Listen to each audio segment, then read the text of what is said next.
হে hi everyone, good evening সবাইকে। আমি তোমাদের সবার প্রিয় মেকআপ আর্টিস্ট সুদীপ্ত পাল আবারও চলে এসেছি একটা নতুন ভিডিও তোমাদের সাথে শেয়ার করার জন্য। সন্ধেবেলায় দেখো আমি যে বেরিয়ে গেলাম, পুরো ভিডিওটা স্কিপ না করে তোমরা দেখে জানিও ভিডিওটা কীরকম হয়েছে। গণেশ চতুর্থী তো অনেক দিন হয়ে গেল, চলে গেছে, কিন্তু তোমাদের সাথে ভিডিও বা ব্লগ কিছুই তোমাদের সাথে শেয়ার করা হয়নি, তাই ভাবলাম ভিডিও ব্লগটা শেয়ার করে দিই। আর তোমাদের সাথে কোনো ভিডিও শেয়ার না করলে আমারও ভালো লাগে না, তো ভিডিওটা পুরো দেখে জানিও কীরকম হয়েছে। আমাদের এখানে তো খুব ভালো ভালো গণেশ চতুর্থীর পুজো হয়েছে, প্যান্ডেল বা মূর্তি দেখো কত সুন্দর হয়েছে।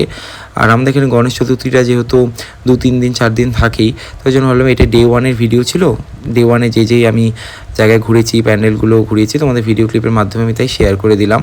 খুব ভালো ভালোই পুজো হয়েছে। আর তোমরা কমেন্ট সেকশনে জানিও তোমাদের ওখানে গণেশ চতুর্থী কীভাবে পালন করা হয়, কীরকম পুজো হয়েছে।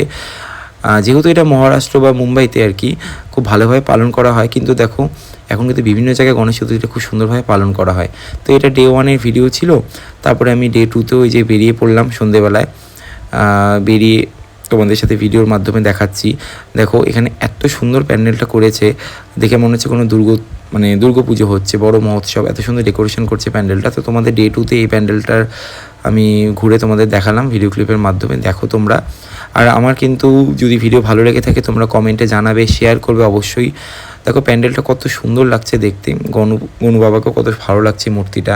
প্যান্ডেলটা খুবই সুন্দর করা হয়েছে, এখানে বাইরে থেকে লোক আসছে দেখতে, সাজানো খুব সুন্দর হয়েছিল, বেশ লোকজন ছিল এখানে প্রোগ্রামও হয় যেহেতু। আর আমার কিন্তু সুন্দর সুন্দর ভিডিও দেখার জন্য তোমাদের ইউটিউব চ্যানেলে সাবস্ক্রাইব করতে হবে, আমাকে ফেসবুকে ফলো করতে হবে।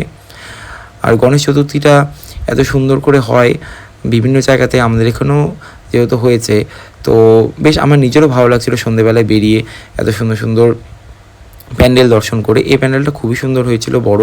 তো এখানে আমি একটু বেশি করে তোমাদের সাথে ক্লিপগুলো শেয়ার করলাম, দেখে জানিও। আর এখানে ডেকোরেশন এত সুন্দর হয়েছে যে আমি অনেকগুলো ভিডিও ক্লিপস নিয়েছি তোমাদের সাথে শেয়ার করার জন্য। আর মূর্তিটা তো খুবই অসাধারণ লাগছিল দেখতে, তো আমি বিভিন্ন জায়গা থেকে ভিডিও ক্লিপস নিলাম, কারণ ডেকোরেশন এত সুন্দর হয়েছে এখানে। তো আমার তো বেশ সন্ধ্যাটা ভালোই কাটলো গণেশ চতুর্থীর। তোমাদের কেমন কাটলো তোমরাও কমেন্ট সেকশনে জানিও। আর তারপরে ঘুরে টুরে সন্ধেবেলায় আমার যেহেতু খিদে পেয়ে গেছিলো, তো আমার সবসময় প্রিয় মোমো সেটা আমি খেলাম, ভালো লাগলো। তারপরে এই বাড়ি ফেরার পথে যেহেতু ঘোরা হয়ে গেছে গণেশ চতুর্থী, তোমরাও জানিও ভিডিওটা কীরকম লাগলো। নেক্সট আবার একটা সুন্দর ভিডিওর সাথে তোমাদের সাথে দেখা হবে।